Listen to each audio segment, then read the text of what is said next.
and Empire. My name is Elizabeth Montañez Sanabria, chair of this panel, and I am glad to introduce our first presenter.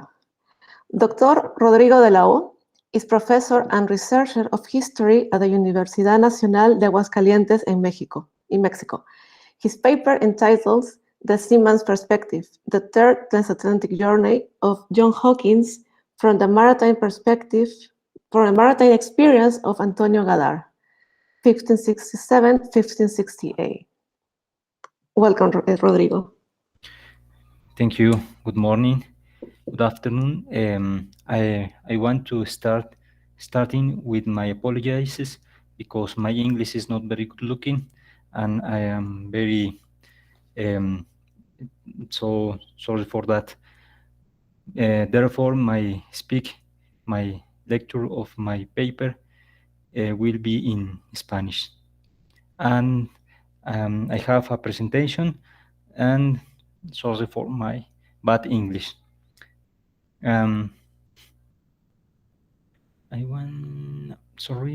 Voy a compartir pantalla en un momento más.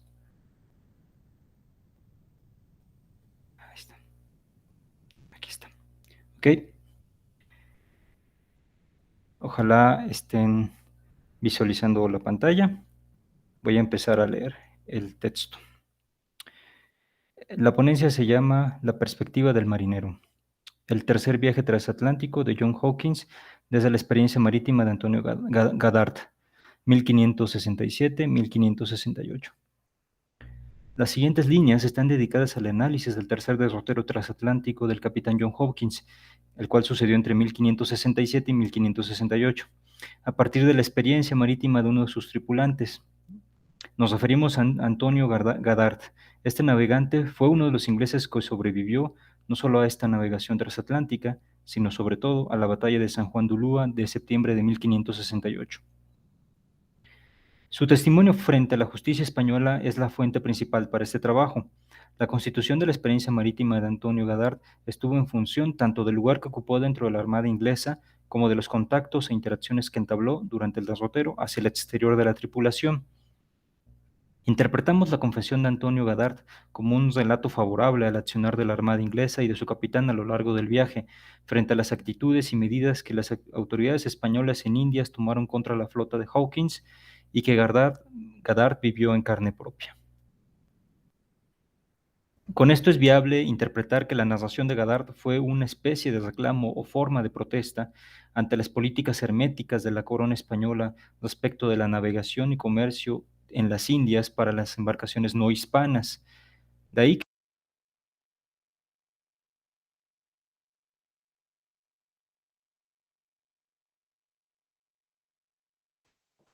Rodrigo, perdona, tu micrófono está apagado.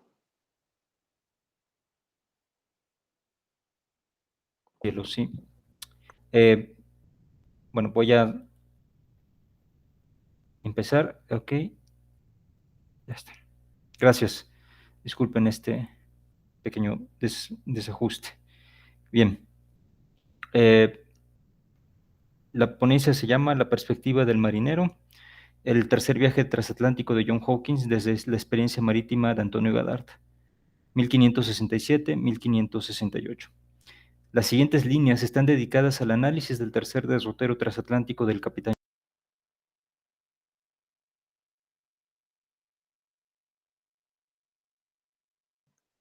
Rodrigo, se te ha vuelto a apagar el micrófono, perdona. Creo que si compartes la pantalla, la dejas así, no se apaga. Ah, ok. Entonces voy a mejor detener la presentación. Pantalla completa. Ahí está. Y entonces... Ok. ¿Ya pueden ver mi presentación? Sí. Perfecto. Gracias. Ok. Ahora, continúo entonces. La perspectiva del marinero, el tercer viaje transatlántico de John Hawkins desde la experiencia marítima de Antonio Gadart, 1567-1568. Las siguientes líneas están dedicadas al análisis del tercer derrotero transatlántico del capitán John Hawkins, a partir de la experiencia marítima de uno de los tripulantes de aquella flota. Nos referimos a Antonio Goddard. Este navegante fue uno de los ingleses que sobrevivió no solo a esta navegación transatlántica, sino sobre todo a la batalla de San Juan de Ulúa de septiembre de 1568. Su testimonio frente a la justicia española es la fuente principal para este trabajo. La constitución de la experiencia marítima de Antonio Goddard estuvo en función tanto del lugar que ocupó dentro de la Armada inglesa como de los contactos e interacciones que entabló durante el derrotero hacia el exterior de la tripulación. Ahí está, lo que acabo de decir. Bien, interpretamos la confesión de Antonio Goddard como un relato favorable al accionar de la Armada inglesa y de su capitán a lo largo del viaje frente a las actitudes y medidas que las autoridades españolas en Indias tomaron contra la flota de Hawkins y que Goddard vivió en carne propia. Con esto es viable interpretar que la narración de Goddard fue una especie de reclamo o forma de protesta ante las políticas herméticas de la corona española respecto de la navegación y comercio en las Indias para las embarcaciones no hispanas. De ahí que las actividades mercantiles de la flota y lo que sucedió con ella y sus tripulantes en San Juan de Ulúa representaron los temas principales dentro del testimonio de Antonio Goddard.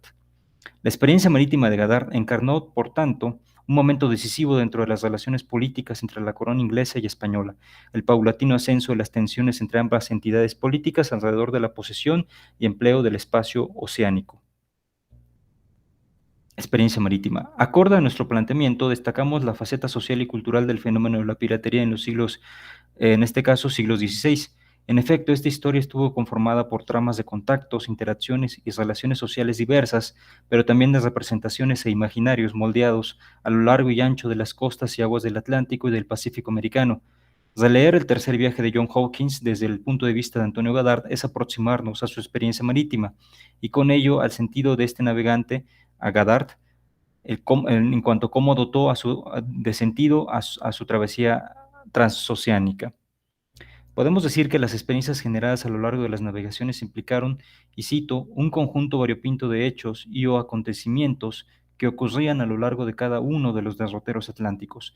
Esto abarcó multiplicidad de situaciones relacionadas al clima, regímenes de vientos y corrientes marítimas, así como la búsqueda de insumos para la reparación de las naves y la alimentación de la tripulación, además de eventos de violencias y negociaciones para la realización de intercambios comerciales.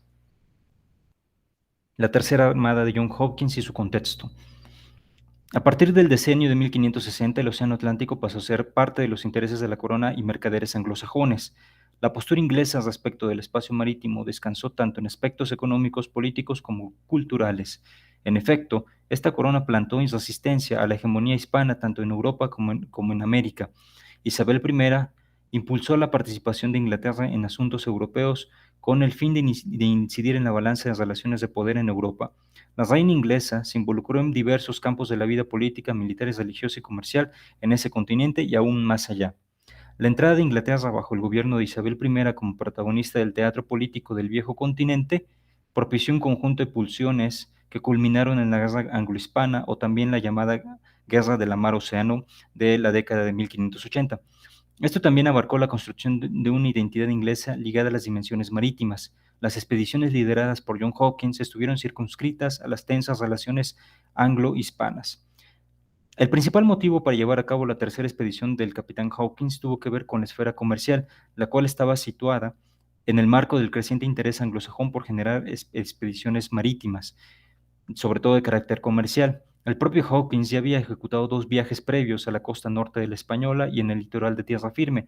Estas empresas mercantiles resultaron favorables para los ingleses, de manera que Hawkins continuó desarrollando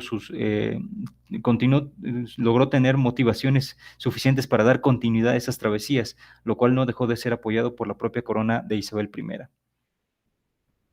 Así, el tercer viaje transatlántico tuvo como meta reforzar la expansión mercantil marítima inglesa en África y el Nuevo Mundo. El conjunto naval inglés estuvo compuesto en primera instancia por 6 naves de diferente porte y capacidad y en conjunto transportaron cerca de 420 hombres. Ahí tenemos una tabla con la lista de naves y algunos datos de sus capitanes y el número de toneladas de cada una de esas embarcaciones. Así, en septiembre de 1567, el conjunto naval inglés zarpó de Inglaterra. La primera fase de la navegación fue en el Atlántico Norte, para luego proseguir en algunos sitios de la costa de África y finalmente las aguas del Caribe y del Golfo de la Nueva España. Aquí tenemos la tabla de los lugares visitados. A partir de este momento me voy a concentrar sobre todo en lo que sucedió en el Caribe por cuestiones de tiempo y que, bueno, también hay que decir que el testimonio de Antonio Gadar es bastante amplio y da bastantes detalles sobre varios de los lugares en donde estuvieron. Y bueno, insisto, por cuestiones de tiempo me voy a concentrar en lo que sucedió en el Caribe. Pero antes, aquí tenemos el mapa de la navegación de John Hawkins en el Caribe. Es la línea negra sólida que va por tierra firme y termina en la Nueva España, en San Juan de Ulúa. Muy bien. Antes de considerar estos elementos, vamos a pensar, a presentar varios datos muy breves biográficos sobre Antonio Gadart. Él básicamente declaró que era vecino y natural de Londres. Le tocó fungir como soldado en la nao nombrada el Gran Jesús, que representaba la nave capitana de la flota, y además de que tuvo un contacto constante y cotidiano con Hawkins, al menos en los lugares en donde a Antonio Gadar le tocaba fungir como traductor. Entonces, él estuvo muy cercano a Hawkins y de ahí que tengamos varios detalles sobre la actitud, digamos, de este capitán inglés respecto de sus relaciones o las dificultades con las autoridades españolas, sobre todo. La narración de Gadar tuvo como fin dar cuenta del carácter pacífico y del interés mercantil del conjunto naval inglés y, en función de ello, contrastar las posturas y acciones que las autoridades hispanas desplegaron para entorpecer e impedir los tratos y contratos que ofreció el capitán Hopkins. Una vez que la armada de John Hopkins arribó a las costas del Caribe, la búsqueda de intercambios fue la constante. Fue en esta parte del derrotero en donde Gadar ofreció mayores detalles sobre los procedimientos empleados por el capitán Hopkins para, de modo pacífico, propiciar esos intercambios comerciales. Con ello, no solo se reafirmaba para la empresa anglosajona el carácter pacífico y mercantil, sino que igualmente situaba la contraparte hispana como opuesta al buen tratamiento que supuestamente ostentó Hopkins y el resto de la armada. Voy a presentar algunos casos, una selección de casos o de momentos que ocurrieron en el derrotero en el Caribe para poder tratar de explicar un poco más a fondo lo que estoy planteando. Luego de haber realizado intercambios en Santa Marta, la flota de Hawkins llegó a Cartagena de Indias. Una vez frente a ese puerto, el capitán inglés envió una solicitud al gobernador de Cartagena de Indias con el fin de obtener el permiso para obtener los suministros suficientes para sus hombres. Según Gadar, John Hopkins designó a nuestro personaje para entregar la petición. Y cito: el capitán pidió al gobernador que él venía a dar mantenimientos para su gente por sus dineros, y el dicho gobernador dijo al mensajero que fue con la demanda, el cual fue este declarante, que si no fuera el mensajero lo castigaría muy bien. Fin de la cita. El propio Gadar destacó que a pesar de esta amenaza no dejó de insistir al gobernador español que admitiese la petición del capitán anglosajón, y cito: aunque este declarante le rogó recibiese una carta que llevaba del dicho John Hawkins, no lo quiso hacer ni permitió que hablase cosa alguna. Fin de la cita. Según este testimonio, no hubo ningún tipo de posibilidad para entablar alguna negociación. Según Gadar, la opción que tomó Hawkins fue llenar sus recipientes de agua dulce sin la licencia de aquella autoridad hispana. En esta ocasión, como en otras, no se decidió por el uso de las armas. Nuestro navegante aseveró que se volvió el dicho John Hawkins, el cual tomó 4 barcas y chalupas de las suyas y metió en ellas gente y fue a dar en una isla que está frontero de la dicha ciudad, y ahí hizo aguada y volvió con ella a su armada, con la cual salió del puerto de la dicha ciudad. Bien. Ahora voy a pasar a relatar un poco la experiencia marítima de Gadar en San Juan de Ulúa. Bien, en Veracruz se esperaba el arribo de la flota de España a mediados de septiembre de 1568, la cual traía consigo al nuevo virrey de la Nueva España, Martín de Enríquez Almanza. En efecto, cuando surgió la armada de Hawkins, salió, y cito, una chalupa de la isla en la cual venía el contador del rey, factor y tesorero, con otros oficiales, los cuales entendieron a lo que después pareció que la armada del dicho John Hawkins fuese la flota de España. Fin de la cita. Sin embargo, este escenario fue aprovechado por Hawkins, según Gadar, ya que el capitán logró definir su situación frente a estas autoridades y lograr un acuerdo que consistió en la compraventa de vituallas para los marineros ingleses. Y cito: y entrando en la nao capitana y visto que era armada inglesa y no pudiendo los dichos oficiales reales volverse en su chalupa, se fueron y volvieron al dicho puerto en la dicha nao y capitana del dicho John Hawkins. Y en el camino hablaron y trataron bien, y de ahí saltaron en tierra con dichos oficiales, después de haber concertado de darle carne, pan y agua por sus dineros. Fin de la cita. No obstante, los que estaban en la ínsula de San Juan de Ulúa, al saber que este conjunto naval no era el esperado, huyeron, y cito, con temor de que fuesen enemigos. Fin de la cita. Para evitar esto, Hawkins envió a Goddard para dar aviso de que venían en paz y a pedir a los hispanos que no huyeran y se mantuvieran en esa porción de territorio de la monarquía española. Y cito, el dicho John Hawkins envió a este declarante a tierra para que supiese el capitán de ella se halle, para que supiese del capitán de ella, perdón, se halle y le dijese que él no era enemigo y que él requería que no desapareciese la isla, sino que estuviese por el rey de España, su señor. Y este declarante, en cumplimiento de ello, fue a tierra y halló al dicho capitán, que las recibió muy bien. Fin de la cita. Ahora bien, todo este ambiente de paz quedó en entredicho, decir de Goddard, cuando surgió la flota española.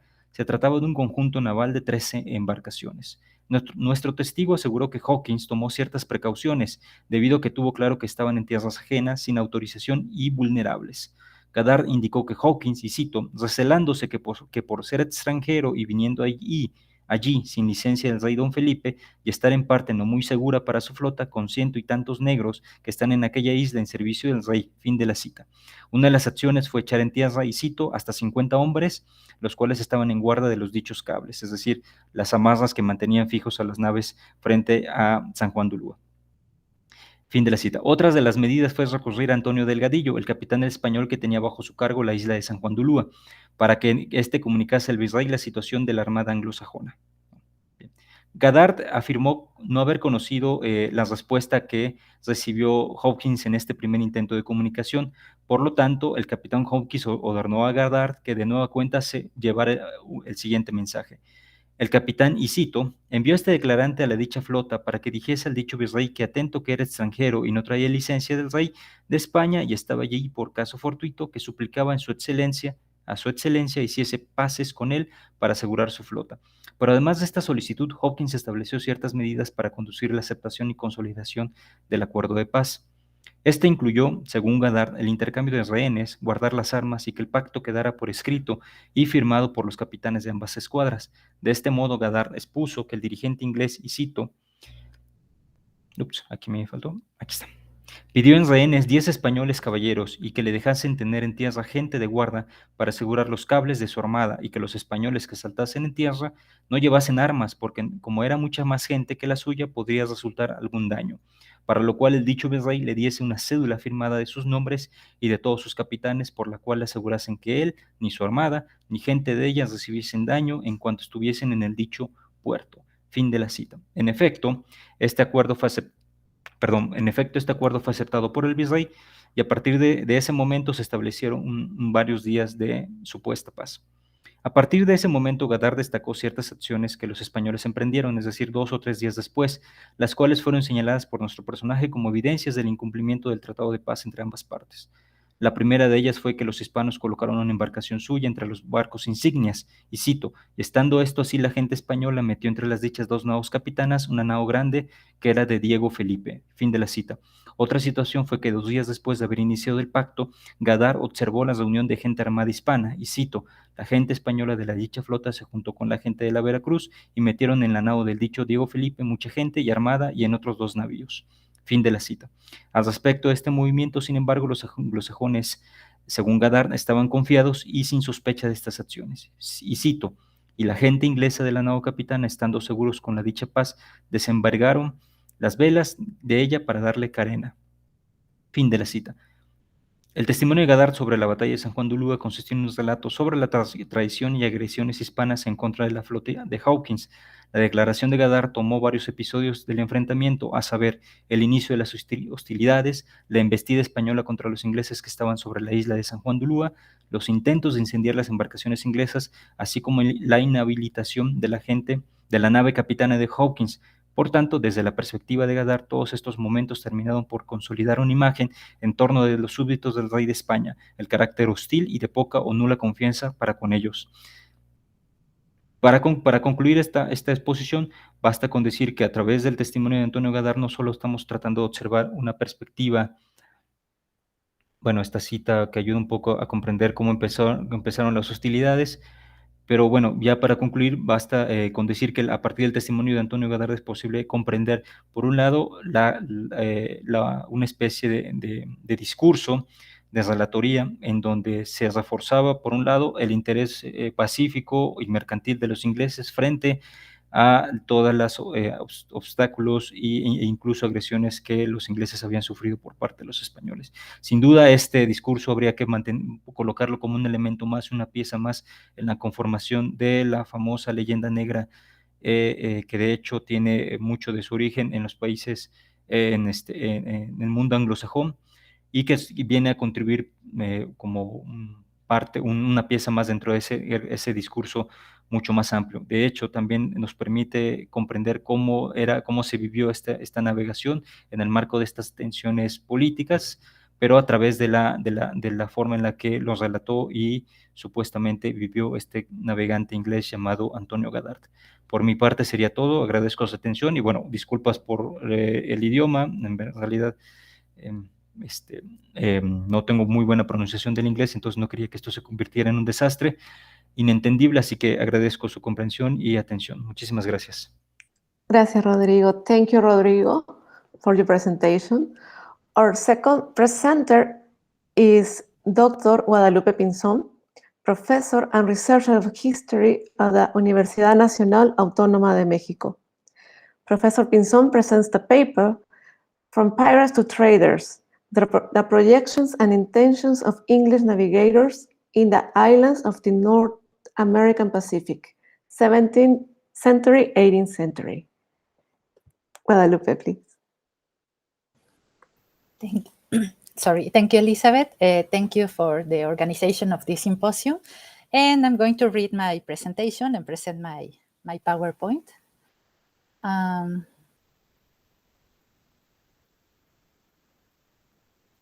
Can you see it, right?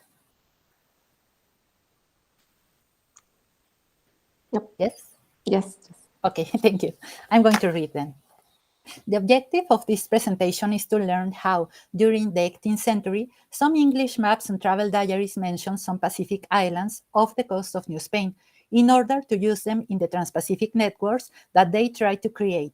These records reflect the English expansion projects on that ocean and the utility of these insular spaces. This situation forced the Spanish authorities to react and even to consult English travel records to find out how far the navigations had gone in his waters. In other words, English knowledge and records also influenced Spanish actions along the Pacific coast. Analyzing the English maps and travel diaries where the insular territories of New Spain were registered allow us to understand the way in which they perceive this maritime space, how they prepare different projects there, the reactions their presence generate in Spanish authorities, and even how the process of politicizations occur in this ocean. English travels along the South Sea. Since 1670, and after the occupation of some Caribbean islands and the establishment of camps to cut logwood in the coast of Nicaragua, Belize, and Campeche, the English began to extend their advances to the Pacific. At first, their incursions were related to actions of violence, but gradually, these objectives changed and includes plans to position themselves permanently off the American coast, to extend their commercial networks and to connect them with the coast of Asia, and even to better recognize the Pacific. These changes were also reflected in the type of men who commanded the trips, since at the beginning they were led by buccaneers interested in booties, and then later were commanded by sea officers recognized by the English crown. The wars between Spain and England became the justification to advance along the Pacific, and these events also reflected the way in which the English incursions were modified, as we can see in 4 stages that they advances. These are the stages. As we can see, the first one was commanded by privateers, and we can talk about a period between the use of the Caribbean islands until the War of Spanish Succession. The second one were from the Peace of Utrecht until the War of the Jenkins Ear. The third one was after the Anson's voyage and the capture of the Manila galleon. And the last one, when the English commanded some different kind of navigations, scientific and commercial, with scientific and commercial objectives.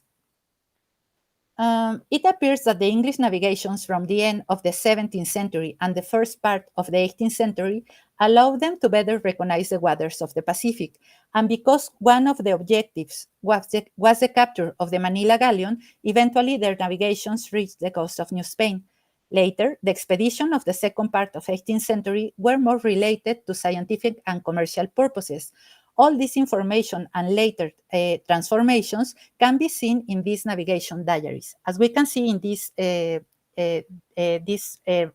diaries, we can see the expeditions, the routes that the navigations follows, the point where this navigation started, and I mark the diary travels when the New Spain was visited or related in the diaries of navigation.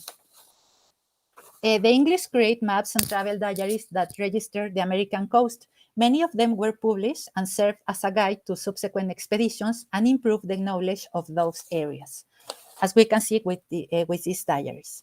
In the case of New Spain, because the English objectives was the capture of the Manila galleon, it was necessary for those sailors to find areas to stop over and get water, wood, and food supplies. It was in this context when the islands of the New Spain became useful and strategic in the English descriptions. As we can see in these maps, in this one, we can see the travels of the English along the coast of New Spain, and that information was registered in their own maps, as we can see in these maps of the travel of sharps. And we can see they registered the coast of Guatemala, but later in the travel of William Dampier, we can see how the travel reached the coast of New Spain and registered some of these coasts and even the islands in front of the coast of New Spain.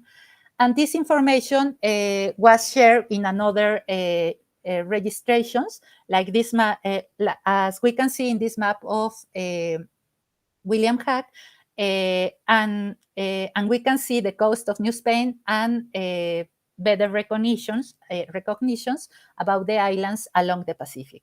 And in these maps, we can see some of the islands in front of the New Spain. The islands in front of New Spain. There are several small islands on the Pacific coast of New Spain, but the ones that were most frequently referred in the English sources were the Marias, because they were in the area when the Manila galleons passed on their way to Acapulco.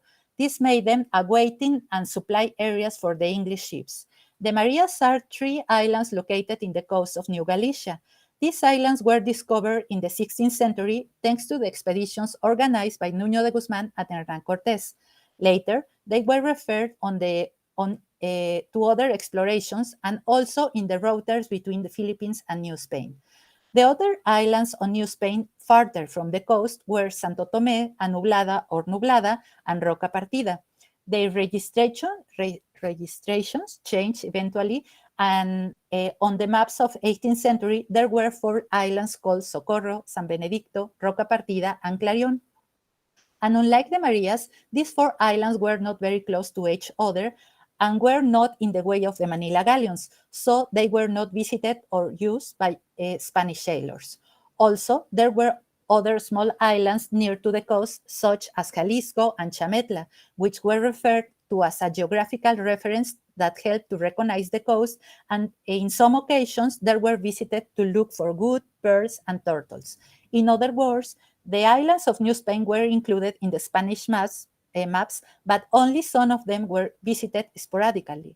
Therefore, since they were not permanently populated, they began to be used by English navigators and for supply areas. This utility was registered in the maps and travel diaries. The islands in the strategies of English travels. William Dampier mentioned that the islands of Chametli were in front of Cape Corrientes. They were small and low, but also useful for navigations because they were surrounded by rocks that protected the ships from the winds. And in those islands, it was possible to obtain wood and different kinds of fish. He also mentioned that English could stop over in those islands because they were not occupied by Spanish people, and the neighboring population only approached them to fish.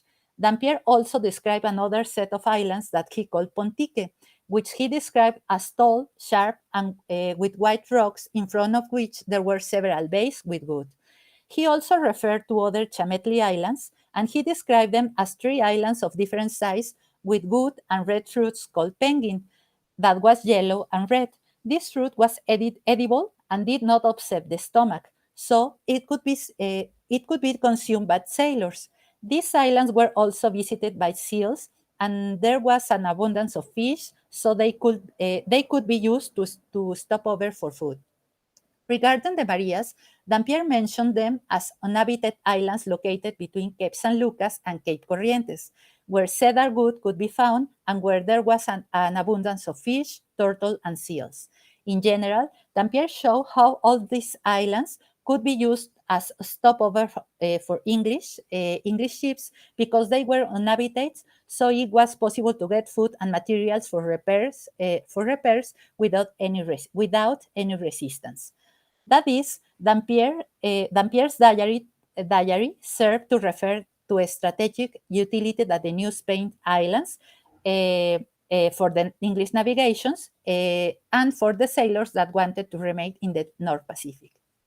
Later, William Funnell's travel diary narrate another expeditions commanded by William Dampier in 1704, and also describe the Marias, Chametli, and Pontiac Islands in the same way that Dampier mentioned before. And he also narrated that they stopped in the Marias because it was known that supplies could be obtained there. This shows the improved knowledge of the area that was passed from one trip to another, and the way in which they made use for these insular spaces. The expedition commanded by Goods Rogers, in which Dampier traveled as a pilot, also passed through the area and managed to capture the Manila galleon Nuestra Señora de la Encarnación in front of Cape San Lucas. Rogers told how Dampier took them to the Marias because they knew that Manila galleons passed through there. So the English made a stopover in those islands and stocked up with wood, water, and turtle meat. Rogers even referred to the 6 or 7 types of turtles that arrived at night to lay their eggs in the sand. His stay on the islands also allowed Rogers to describe them in more detail, and he mentioned their location, physical characteristics, the types of birds and fish that could be found, the kind of wood that could be used, the type of water supply, etc. One of the relevant aspects mentioned was the role of the Marias as an observation point, because from them it was possible to see the Gulf of California and Cape Corrientes. This showed their strategic position for the purposes followed by the English. The logbooks of Dampier, Funnell, and Rogers were published and were in the great demand, so other navigators soon made use of this information. For example, between 1790 and 1722, when George Shelbock and John Clipperton sailed along the coast of New Spain, they took up Rogers' idea and stopped in the Marias to stock up with turtle meat. And Shelbock mentioned that it was Clipperton's idea to go to those islands because he visited them before. Later, in Richard Walter's diary, which described the Anson's travel, there was not an account of the Pacific Islands, but he reported the Manila galleon's route from the California to Acapulco. Anson's expedition did not make use of the Marias, but he used the island of Ixtapa for water supplies. In addition, the maps includes the published work of the voyage referred to several islands along the coast of the Pacific. We can see in this image one map included in the Dampier's diary, and we can see some islands registered in this map. And we can see the Marias, the Pontique, and the Chametli Islands. And in the diary of Woodes Rogers, more or less we have the same information, but he only represents the Marias Islands, but he registered another islands in another coast. And this is the maps of the Walter Richards diary, and we can see how he referred the Marias, the island of Socorro, and even the island Isla of La Pasión, after called as Clipperton. New English projects around the islands. One of the actions that Spanish authorities took to protect the Pacific coast of New Spain was to create the Maritime Department of San Blas in 1762, where some expeditions to Northwest were organized to repel Russians and later English expansion.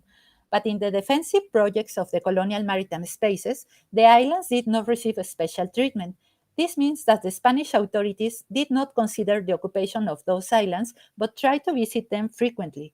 For example, the Marias were not more visited because they were in front. The Marias were more visited because they were in front of San Blas and because they had useful materials for the shipyard that exists in that port.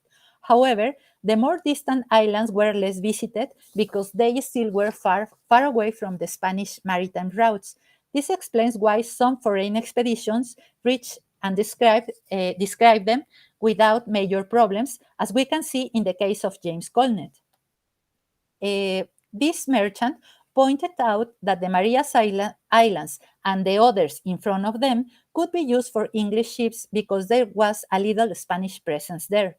In addition, profits could be obtained because between St. Thomas, California, the coast of Mexico, and the Marias Islands, Colnet saw diverse species of whales and seals.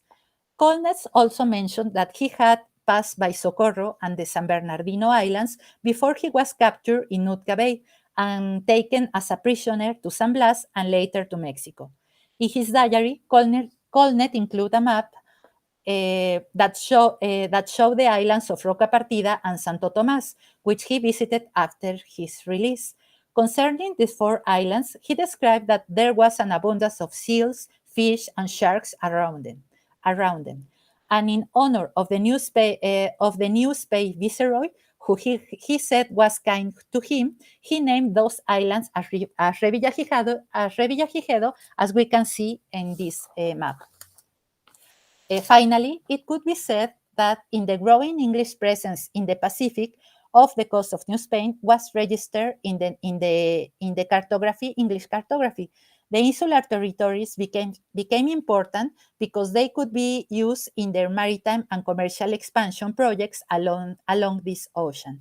The interest of the English sailors changed from obtaining booties to securing positions in the Pacific that would allow them to extend their maritime networks. The islands would prove to be the points that could help them to accomplish these goals. That information was valuable, and because of that, it was also soon used by the Spanish authorities. And that is all. Thank you. Thank you very much, Guadalupe, for the presentation. And our third presenter is Dr. María Gracia Ríos, Assistant Professor of Literature at the Pontificia Universidad Católica del Perú. Professor Ríos presents the paper Piracy, Smuggling, and Empire Building, Historic Colonization of the Americas in Print, 1773. Please, María Gracia. Thank you very much. And thanks, Elizabeth and Jorge, for organizing this panel. And obviously, thanks to the symposium for accepting this panel. So let me share with you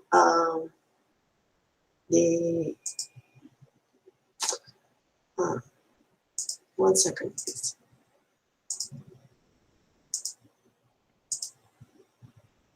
Okay.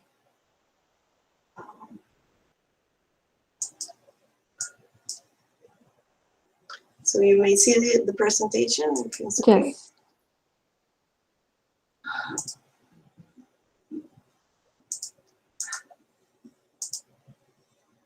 Okay, so let's begin. Piracy in colonial Latin American waters was a phenomenon that impinged upon imperial rhetoric. The presence of European pirates in Spanish overseas possessions during the early modern period was linked to ongoing conflicts between empires in Europe. A series of pamphlets, relaciones, poems, and news produced within Spain's viceroyalties presented piracy attacks as an extension from a European conflict as a religious war in which common Spanish adversaries, such as the English and Dutchmen, arrived at America to expand their religion, and the Spaniards and their allies confronted them to defend Catholicism. As David González Cruz suggests, religious propaganda that came out of the War of the Spanish Succession, the conflict between, on one side, France and Spain, on the other, England, the Netherlands, and Austria, sought to demonize adversaries and sanctify the Spanish side's actions. The first known periodical news sheet printed in America, printed by Joseph de Contreras y Alvarado in Lima, the Diario de Noticias Sobresalientes en Lima. It was published between 1700s and 1711, shows how in the Peruvian viceroyalty, a religious discourse that put piracy at the center was building up. María Gracia, perdona. Well, can you put in full screen your presentation? Yeah, it is supposed to be in full screen. It's not. No, we see but in not in full, but just in a small one. Let me just see.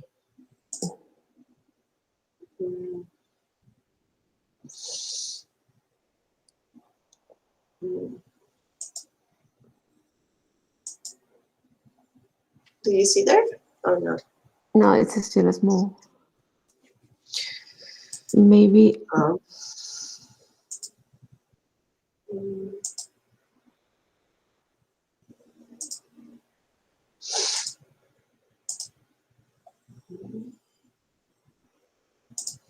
Just 1 second.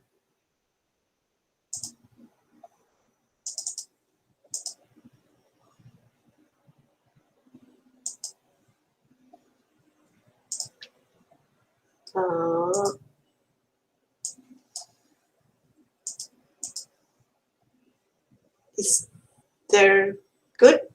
No, not yet. Maybe down in the PowerPoint down, you have like it's like a cup that you can. Yes, that's what I'm doing, but I don't know what. Oh no. If not, I think it's okay. Sorry. No, don't worry.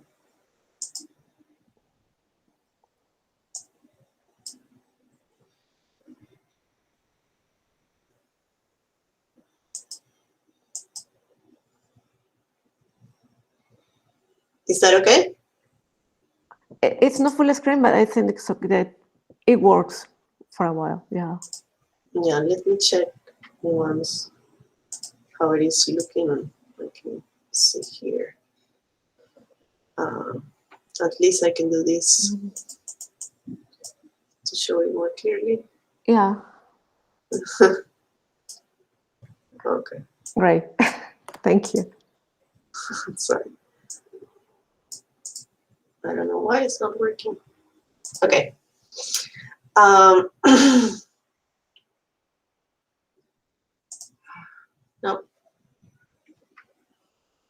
Okay. So this news sheet was released from the workshop of Joseph de Contreras y Alvarado in Lima, capital of the Viceroyalty in Peru, between the years of 700 and 1711. Approximately every 2 months, outstanding news from Lima, as well as a selection of European gazettes, will be printed in Cuarto by Contreras. In 2017, Paul Firvas and José Antonio Rodríguez Jarrío published an annotated edition of these papers in its first volume, which is the papers I'm going to present here, the edition. Piracy became the means to replicate in the Americas the propaganda about the European conflict. In this presentation, I will analyze the presence of pirates and foreigners in the Diario de Lima. I will look at 2 texts from Contreras' printing press that were related to the contents of the Diario de Lima. First, a Gaceta Extraordinaria, and you can see here the title page from this Gaceta Extraordinaria del feliz suceso que las armas españolas tuvieron en el desalojamiento del escocés que se había fortificado en el playón Costa de Portobelo, provincial del Darién, en el Reino de Tierra Firme, el 11 de abril de ese presente año 1700. This Gaceta was published from Contreras Printing Press, and it was published before Lima learned of Charles II's death and narrates an event from April 11, 700. So it was published before the War of Secession, or at least before Lima knew that the king has died, so what will happen next, no? And second, the Noticias, 8 and Noticia 8A, as cataloged in Firmas and Rodriguez Garrido edition of the Diario de Lima. These Noticias describe events that happened between 702 and 703 after the declaration of war in Europe. As I will show, as soon as war broke out and European alliances were defined, news outlets highlighted the religious and imperial nature of the American maritime defense. These texts dutifully repeat an official rhetoric in which smuggling was understood as piracy, primarily at times of war. Piracy is a constant presence throughout the 11 years of the Diario de Lima. The first time words such as pirata and corsario are mentioned is in its first folio. And here you can see, alongside these words, we learn about an apparently ever-present episode in the Diario. 2 French vessels sail in the open ocean in order to limpiar los mares de corsarios, no? Which is here, no? They are saying that these French vessels were coming to America to help them, to help the Spaniards build a defense against the pirates, no? So, although pirate and corsair do not necessarily mean the same thing, a corsair usually holds a government license, in the Diario these two terms are used interchangeably. This is a practice that is common in Spanish texts that deal with English piracy, but annoyed those who were referred to as. For instance, the famous English corsair Francis Drake was really upset when he learned that a cédula real named him Corsario after his attack on Cartagena in 1565. Englishmen were offended because calling them pirates or corsario, pirata or corsario, would suggest they did not have the right to trade in Spanish overseas possession, while in fact they did not recognize any sovereignty over those territories to the Spanish crown.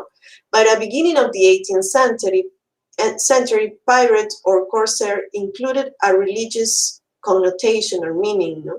They were heretic also. In such a context, calling any foreigner sailing in American waters pirate or corsair was not an innocent act. Those uncertain times demanded the use of precise words. Let's go back to the Diario. As I already mentioned, the first time the word pirata appears in its first folio, and it refers to why 2 French vessels had arrived at Pisco, a port in Peru. The captain showed a patent to the Spaniards located at the port to justify their presence there. The Spanish answer, however, was that the patent no contenía licencia para pasar a estos mares ni a comerciar. I will return to this point later. For now, what matters is that this news story ends with estar el Mar del Sur quieto y libre de corsarios, meaning that there were no pirates around there. No? Despite the calm and security of this assertion, the second Diario on April 14 presents a whole different scenario. It narrates a series of celebrations at the aftermath of the eviction of the Scottish settlers located at Portobelo in the Panamanian coast. At the end of this news, characterized as a buena nueva, it is mentioned that more details on this news will be published in a Gaceta Extraordinaria, which is the one that I just showed, the document that was also printed in Contreras. This Gaceta gives a lot of details on the Spanish-American authorities' campaign to expel the Scottish that has settled on the coast of Portobelo in a zone that was called Nueva Castilla de Oro under the Scottish rename Nueva Caledonia, New Caledonia. The numerous intermediaries and the variety of narrative voice that permeate this text speaks about the rush to publish it. No? And here you may see this quote, which shows how it was something that needed to be published really soon, ¿no? Participó a su excelencia esta noticia el señor don Antonio, fiscal de la Real Audiencia de Quito, and there's a series of intermediaries and a necessity to print this as soon as possible. No? In July 1698, 1,200 Scottish settlers traveled from Edinburgh to Darien in Panama. Organized by the Company of Scotland trading to Africa and the Indies, this expedition's main objective was to establish a trading colony in Darien in order to move goods between the Atlantic and the Pacific Oceans. This was neither the first nor the only time that Spain's enemies tried to take possession of Spanish overseas territory along the Isthmus. In 1572, Francis Drake captured the Spanish silver trade thanks to his alliances with the Cimarrones, enslaved Africans who had escaped from the Spanish masters. By the time the Scottish settlers arrived, the Spanish crown was aware of Panama's geopolitical importance. Darien has become a strategic point of reference for trade between Spain and the Pacific coast. As a way to call for more support among the Scots, a print declaration mentioned that besides its being one of the most heedful, rich, and fruitful countries upon earth, had the advantage of being a narrow isthmus seated in the height of the world between two vast oceans, which renders it more convenient than any other for being the common storehouse of the unsearchable and immense treasures of the spacious South Seas, the door of commerce to China and Japan, and the imperium and staple for the trade of both Indies. A Scottish presence in Darien was a threat to Spanish trade monopoly over America. More interestingly, the Scots also became a problem for the English, as Julie Orr and Julio Arroyo had shown. And here you may see some maps which reference to this. This is the Isthmus of Darien, so you can see how its geopolitical importance, because it is between the North Sea and the South Sea. This is a map of New Caledonia, which was printed in Memoirs of Darien, giving a short description of the country. This is printed in Glasgow, so that you can see how the Scottish were really interested in these territories. And this is a map of South America that includes Panama, Nicaragua, Costa Rica, and Honduras, and it also includes Nueva Granada and Caribbean islands, which also shows how as well this geopolitical importance. Precisely because of the context of the succession crisis in Iberia, this episode damaged diplomatic relations between Spain and England and pushed the former to join the French side. The English ambassador in Madrid argued that the Scots acted on their own, but the Spanish authorities replied that they had not upheld the Spanish sovereignty over those lands. The Spanish mounted a successful expedition to remove the Scottish settlers from Darien. They were later prosecuted and sentenced to prison in Spain for committing acts of piracy. Nevertheless, the Gaceta did not call them pirates or corsairs. But Noticias 8 and 8A, which cover a similar topic, insist in calling the English as such when narrating a conflict between Spaniards and Englishmen in Popayán. This is another episode, but this is the Gazette on the expulsion of the Scottish. So you may see how they change the rhetoric once the word has started. So the first one is the Gaceta, which is has to do with the Scottish presence, a que respondió su excelencia lo mismo que antes, que él no podía capitular por ser una compañía de mercaderes, They called them merchants. Whereas in the case of another episode in Popayán, when the War of Succession has already started or declared, hizo llamada y pidió suspensión de armas para tratar de partido, y aunque por ser corsarios no debían ser admitidos a semejantes pláticas, ¿no? So it shows how they change the rhetoric once the war has started, ¿no? Among the concerns brought by English piracy was the thought that Spain's enemies will know how weak was a military defense of the American shore and that they could gain support from Native Americans. Those alliances are also inscribed in a religious rhetoric as heresy could contagion indigenous peoples. This is openly mentioned in the Gaceta.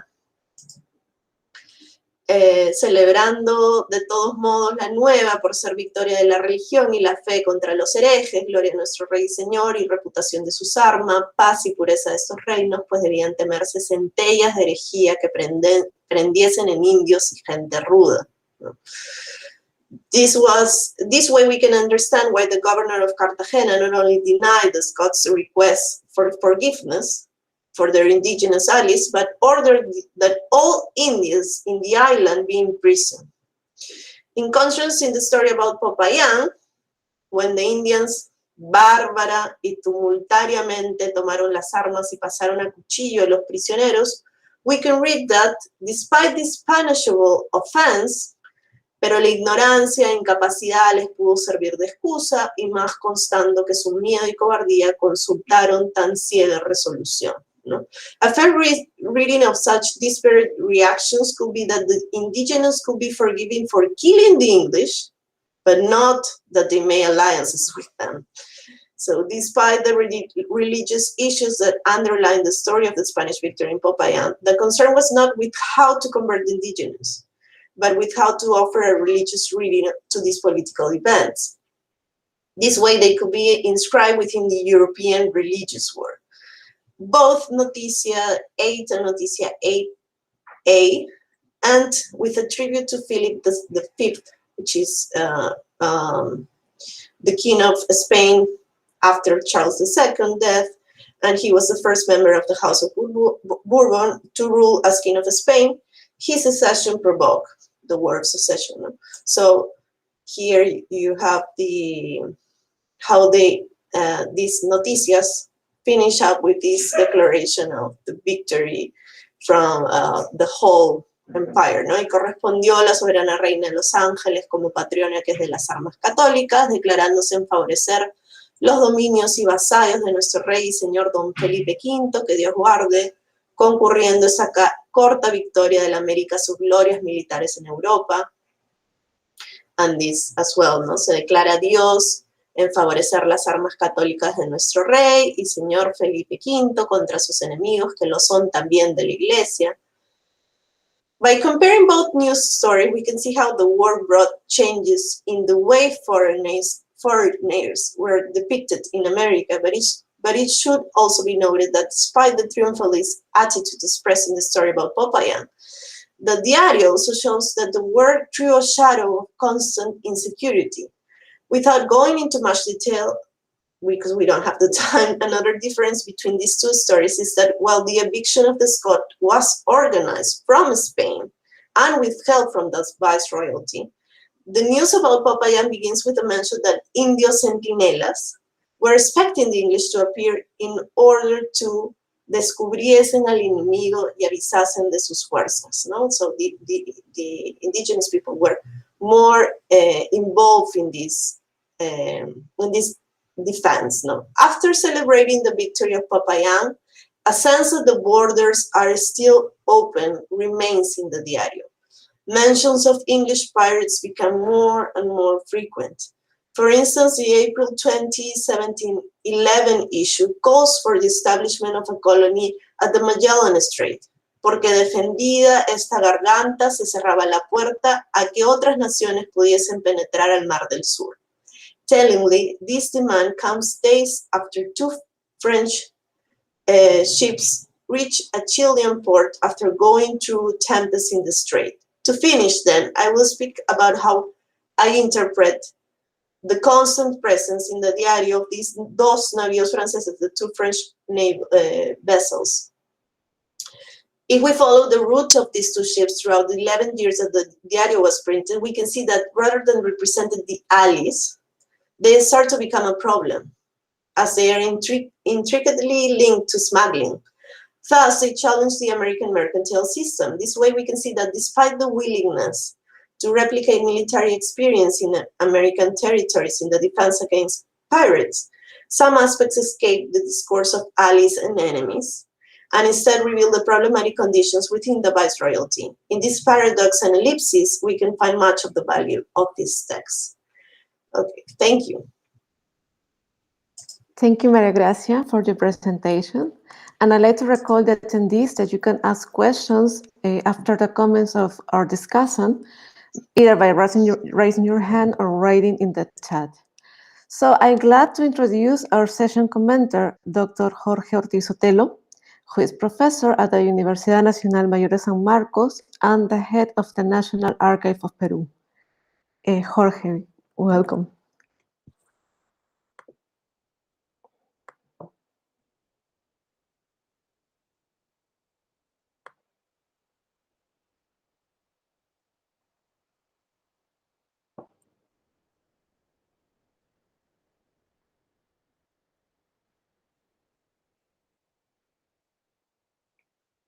Sorry, we don't hear you.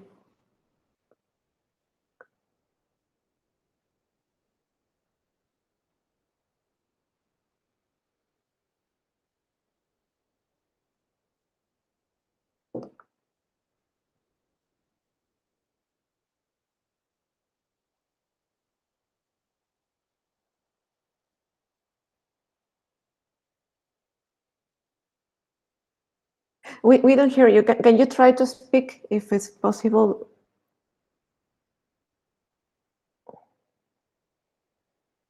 ¿Le escuchan? No. No. No, we can. Yeah.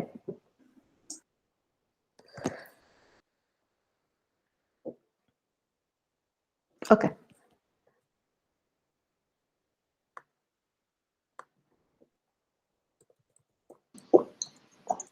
Try it now. Okay, did you hear me now? Yep, we do. Okay, well, once again, virus is a great story. And of course, we have this three presentations, although I try to do my best with the first one, which was delivered in Spanish. You skip that. So I'm going to try to give you a glimpse of this issue. So once again, piracy is it's just poor robbery. But we have this old-fashioned idea in all of us. Mostly Spanish and Spanish American, of course, think everybody who attacks these possessions are pirates, and not all are pirates. There was also, of course, a number of privateers, and privateering is a legal way to do war at sea. Privateering carried on until mid-19th century. So that's all. But aren't they just calling piracy anybody that's not Spain, Oh, from no. Spain? Yeah, well. And so the Scottish going in. The fact is, okay, privateer is a way of doing war, providing a license, a letter of marque. And as many privateers acted so far, the water so far from their own country, the line between privateer and piracy became very thin. Some privateers became eventually, in some moments, in some instances, pirates. Right. But they're So, calling them all heretics. hmm, And that's because they have, what, are they Protestants? let's wait until we finish and then we I'm can talk a sorry, little bit. I apologize. So that's one point I will want to raise. And the other point is, piracy is one part of the business. The other part of the business is selling that. So pirates became traders, and basically mostly in the Caribbean area.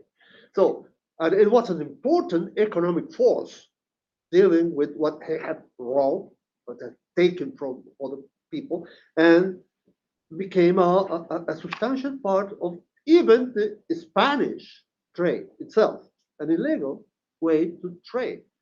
So I will be very cautious on dividing pirates on one side and traders on the other side. So it's, if I turn my cap from pirate to trader, well, maybe it's the same guy. And they were very well organized at some point, these fellows. And the other general idea is all pirates are heretics, are Protestants or whatever, and all of them are English. I think we must be careful with that. There are a variety of countries, a variety of religions at some point. There were even Spaniards, because that was piracy about. No, you cannot say all criminals are from this place. Right. So I will think about a little bit on that part of the story. Not all pirates are English. Not all pirates are Protestants. Pirates are also traders. Privateers could commit piracy acts. Okay. And that makes the topic far more interesting. Of course, when we have this better view of the issue, we can go to particular cases, so more specific cases in which, of course, there was a large number of research have been done. Guadalupe has presented a list of all prior trafficking along the west coast of the Pacific, of South America, the Americas. But there is a larger list than this. Of course, I guess Guadalupe know that.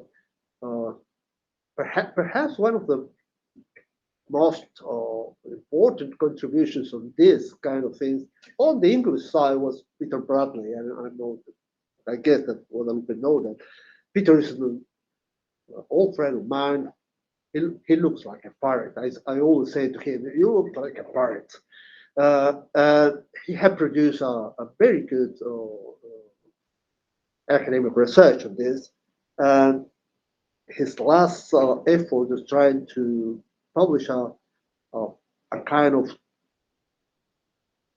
manual of English sources on piracy in the Americas. And of course, there was also a large list of publications, of records of stories about piracy. Some of them are just very could be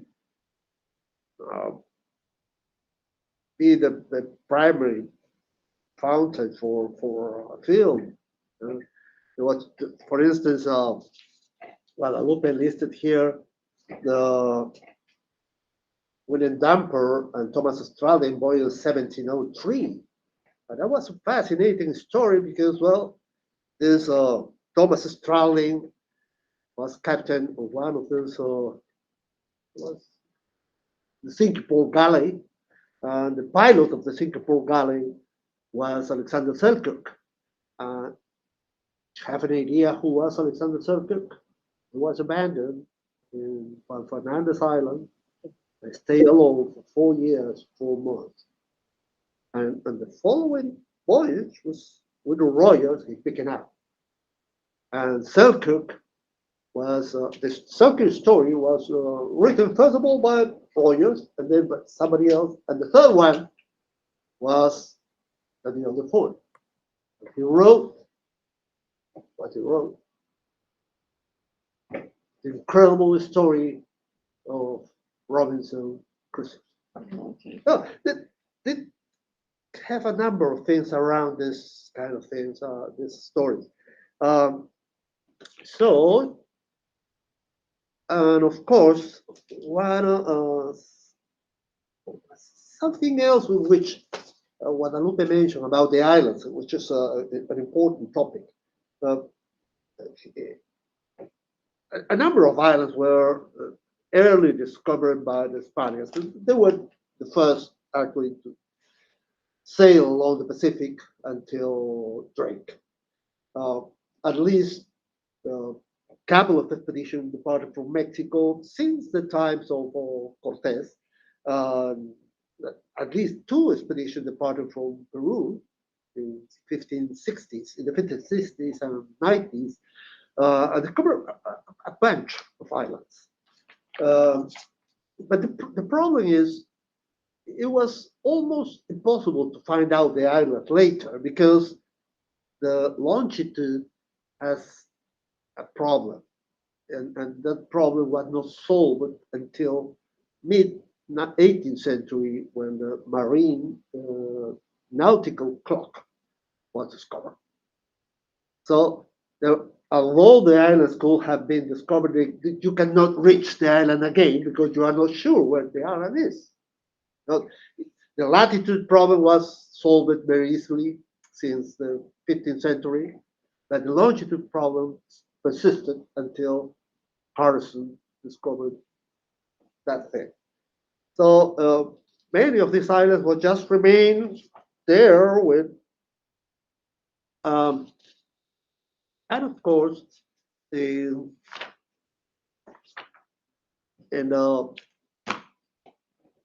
Maria Gracia paper mentioned this paper. In fact, there was this newspaper published in Lima between early in the 18th century. And of course, there was this mixture, this perception in which pirates, privateers, and all of them are pirates, or some of them are privateers. And this other perception of all of them are heretics or Protestants or should be burned alive because there are infidels. And that really happens. And there are a lot of stories of this. This expedition to Dampier, Thomas Stradlin was finally captured. He was taken prisoner in Lima with a number of sailors of the ship. But they have a prison, a very enjoyable prison. They ask the permission to go to some event and escape. And they will sail up trying to reach Panama. They never reached it. They were captured. But there was a fascinating story. And they, when they were interrogated by the local authorities, some of them they will say, "Okay, I will change my religion." And that's the easy way to deal with that. But so there are many fascinating things about piracy and privateers. Though there's no straight line, although legally exists, but in real terms, most of pirates are also merchants, trade, try to get something in return, because you cannot keep stealing forever. You need to do something with that. Anyway, that's what I will commend, and I will obviously congratulate for the presentations and encourage to do a little bit more of that, which is a never-ending story, as many others in maritime history. Okay, that's it for my side, Elizabeth. Okay, Jorge, thank you. Before passionate questions and answers. I like also to ask some questions to you, to write some questions. I will start in order. First is with Rodrigo. What was the aftermath of Gadar? What happened with him after the trial? He was released, he was sentenced by the Inquisition, because I guess for the time that Gadar was interrogated by the Inquisition, if I don't know how was the trial in that case. What the first question is, what happened with him? We learn about him later. Then also Gadar's discourse of Spanish treason. It's interesting because this kind of discourse was also implied by the English crown later, talking about this chair Hawkins Voyage. This discourse of, oh, the Spanish are traitors because they say something and did something different. It's something that it's also part of this black legend, as you say, or leyenda negra, or kind of propaganda. And also in terms of the economic aspect, you mentioned that what that Englishmen did was trading, but it was not smuggling. How can you conceive that kind of economic relation? It was trading, as the Englishmen say, or it was basically smuggling, as the Spaniards assert. And also, finally, sorry, it's a curiosity, it's a question. Do you have the opportunity of comparing the Gadar's account or testimony with other members of the crew of this voyage? For instance, Francis Drake, that was also part of this. It's like a curiosity. Then, Guadalupe, I'm very curious about the issue of naming and renaming islands, you know, by the side of the Spanish and the Englishmen. Did it have any consequence, this naming and renaming, in terms of sovereignty on jurisdiction? There was any case of dispute over a Pacific island between the Spanish and the English monarchy because of this? Because naming, in some way, it's a way to say possession. It's a way to recognize that this island belongs to you, or it's under your sphere of power or action. Then, Maria Gracia,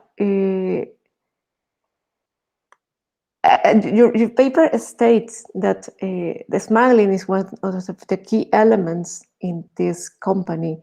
Can you please elaborate a little more about the issue of smuggling and this failed Scottish scheme or project in Darien? And also was wondering about this role of religion as a changing scenario. You mentioned the 16th century, for instance, with the Maroons, but the issue of the religion wars was different at that time. Early 18th century have a different connotation in terms of what is heresy. For instance, in the case of the Darien Indians, that they were not subjects. They were also named like they were enemies of the pirates or outsiders or settlers were outsiders or external enemies. Those Darien Indians were also considered enemies because they were not subject, and the Spanish authorities failed to conquer them or try to subject them. And also, I think that we can start with the question and answers, either in the virtual attendees or maybe in those are in Annapolis, if there is another question, so we can have the time to provide all the speakers opportunity to reply.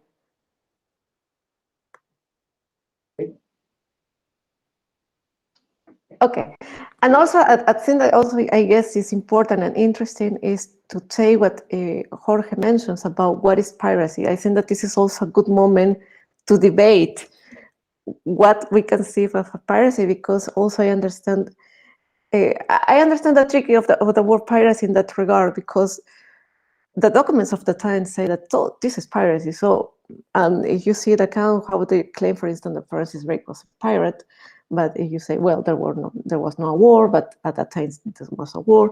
So I think that this is a good moment also to debate about the concept and the definition of piracy. So please go ahead, maybe in order, Rodrigo.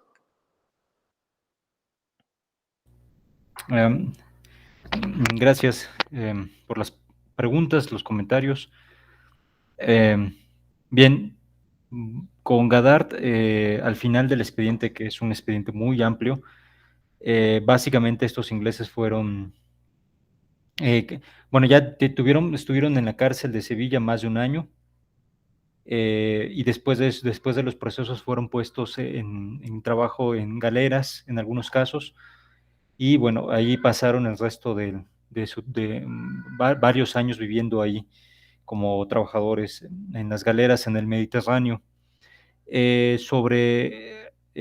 fue el destino de varios, de hecho, los testimonios que tenemos en este caso, porque además de este caso que fue un expediente, bueno, de este caso fue un elemento dentro de otros que a la vez conformaron este expediente muy grande. Existen también aquellos otros que lograron sobrevivir a la batalla de San Juan de Ulúa, pero tuvieron que ser abandonados en la cuenca del río Pánuco, o bueno, cerca del Pánuco, y de ahí luego se esparcieron por la Nueva España, y varios años después, unos 4, 5, 6, 7 años después, hubo un proceso de búsqueda a lo largo de toda la Nueva España y fueron capturados en varias partes del territorio novohispano, incluso en Guatemala, en Zacatecas, San Luis Potosí, si no me equivoco también en Acapulco, en la Ciudad de México, en Puebla, en Tlaxcala, etcétera. Entonces ahí se hicieron otros procesos, pero en ese caso fueron procesos inquisitoriales. Ok. Bien, luego sobre la leyenda negra, de hecho, este discurso de Gadard es particularmente especial porque respecto a otros testimonios que aparecen, es uno de los que más énfasis hace respecto de hacer siempre, subrayar siempre el carácter mercantil y pacífico de la navegación de John Hawkins, de toda la tripulación, y en contra y oponer esta figura del español visto como un traidor, una persona que no favorece el comercio o que no corresponde el trato de caballero que Hawkins dio a las autoridades, etcétera. Entonces, en ese sentido, creo que manifiesta dos cosas. Digamos que toda la trama global de la historia, bueno, por lo menos atlántica, de la historia económica, del ascenso de lo que podrían llamar algunos el capitalismo temprano o algo así, o estas conexiones del mundo atlántico a partir del interés mercantil o comercial, los refleja bastante bien, o al menos eso entiendo en cuanto al hacer énfasis en el ámbito comercial. Y por otro lado, es una forma de dar sentido a cómo el propio Gadard planteó lo que él vio a esa otra edad, que para ellos era, en este caso, el mundo español, ¿no? Entonces sí, yo creo que sí colaboró, es parte de estos testimonios que ayudan a comprender la encarnación, digamos así, de estos procesos de comercio del siglo XVI y de los imaginarios relacionados a la leyenda negra, ¿no? Y en el asunto comercial, afortunadamente hay una gran cantidad de procesos judiciales porque Hawkins marcó diferencia en el Caribe y las autoridades españolas, impulsadas desde la metrópoli, decidieron establecer elementos para castigar a los vecinos y autoridades que habían favorecido el comercio con Hawkins. Entonces, desde el primer viaje hasta el tercero, hay expedientes, por ejemplo, en el Río de la Hacha, hay un expediente que se prolongó 20 años, un proceso de 20 años de juicio contra los vecinos, y justamente está enfocado hacia el aspecto comercial, porque en el tercer viaje John Hopkins logra forzar el comercio, pero parece ser que fue más bien una escenificación teatral para justificar que fueron los españoles forzados para comerciar porque iban a ser pues atacados, etcétera, ¿no? Y finalmente, sí, en efecto, uno de los pendientes de este expediente es comparar los diferentes testimonios. He encontrado a músicos, a navegantes muy más jóvenes que Gadard, que literalmente se subieron al barco porque alguien los obligó y les dijo, vente para acá, ¿no? Y literal. Caballeros que se autonombraban como caballeros y que estuvieron acompañando también a John Hawkins, a soldados, marineros que ya habían estado teniendo otros viajes en el Atlántico Norte.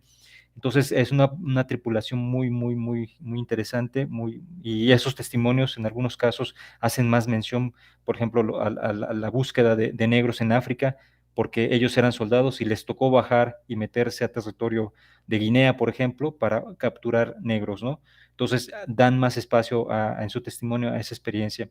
En cambio, los elementos comerciales, nada más, llegamos a tal puerto y comerciaron, y luego seguimos, ¿no? Y entonces hay una variación ahí interesante que hace falta estudiar todavía.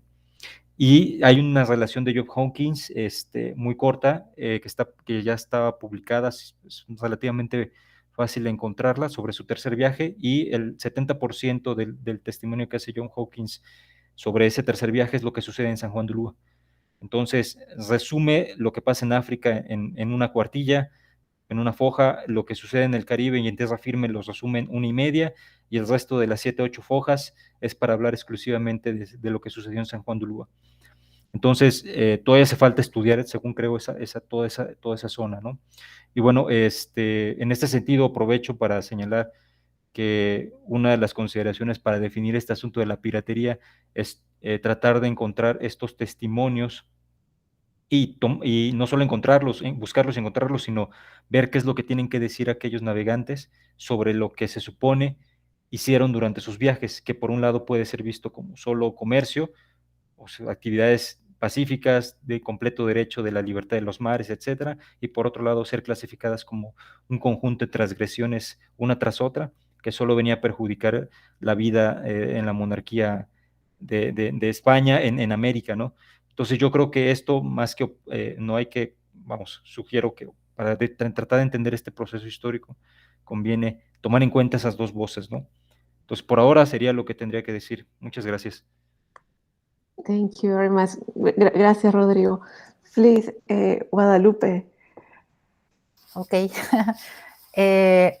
About the islands and the name and rename, I think we need to check the perspective of John Eliot, who mentioned that about the taking possession of territories.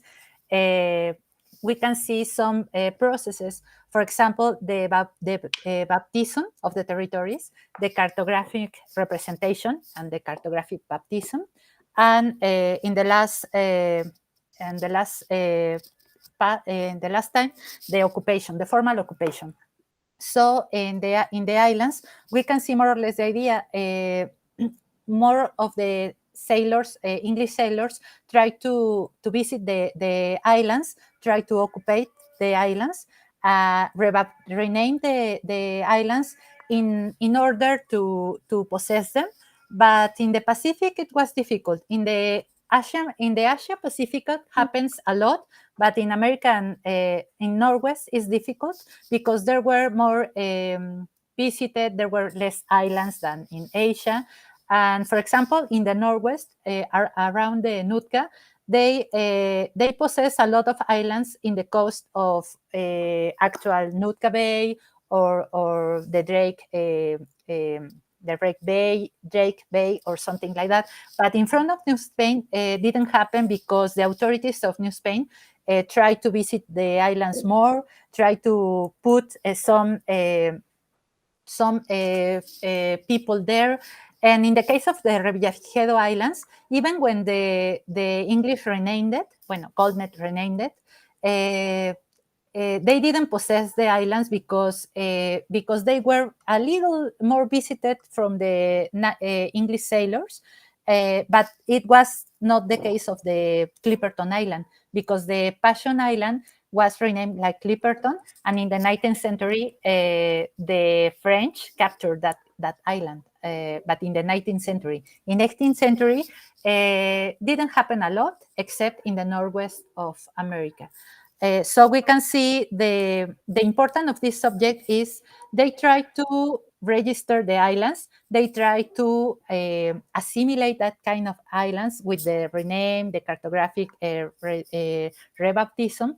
But in the navigations, they couldn't possess the islands in front of New Spain, but they can possess the islands in front of Nootka Bay or even some islands in the coast of Asia, but mostly the Sandwich Island, the Tahiti Islands, and that was the most important islands that the English can use, because the use of these islands get the recognition to travel along the Pacific along the last part of the 18th century.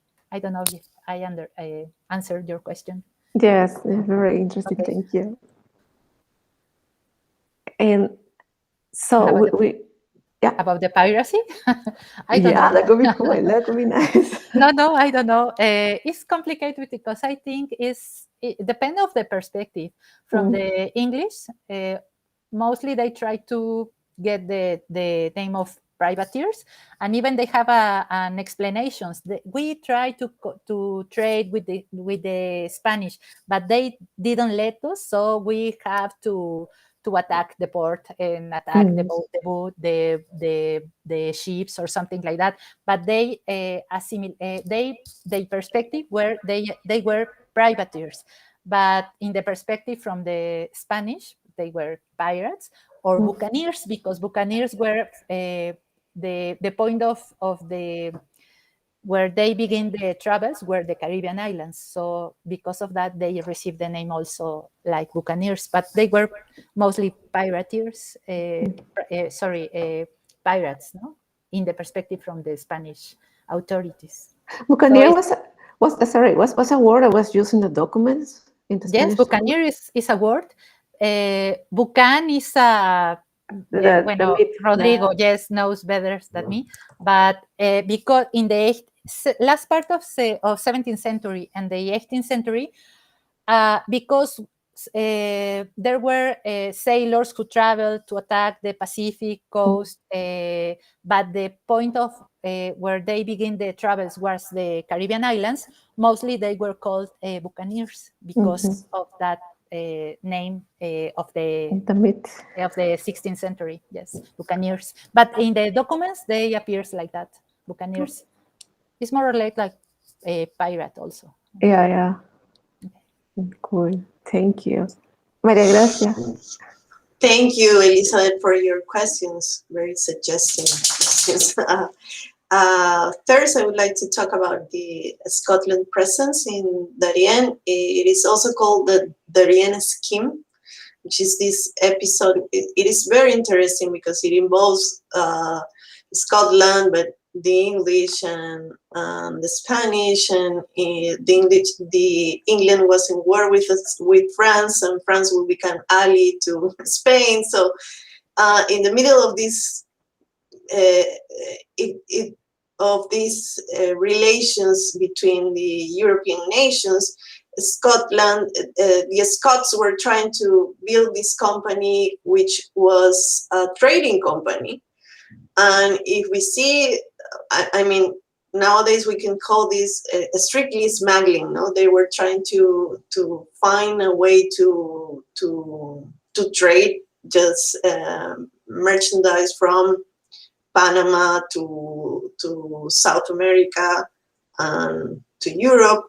So and they were trying to build a colony there, because the other aspect that is very important is that for years, Darien, even that the Spaniards knew its geopolitical importance, it was also always unprotected, no? So there was not a good defense, and that make this a very, I mean, this became a place where they could go and there will be no response from the Spanish government. So, but what happened really is that the English got involved in this episode, and they helped the Spaniards because they didn't want to have a war with the Spaniards at that point.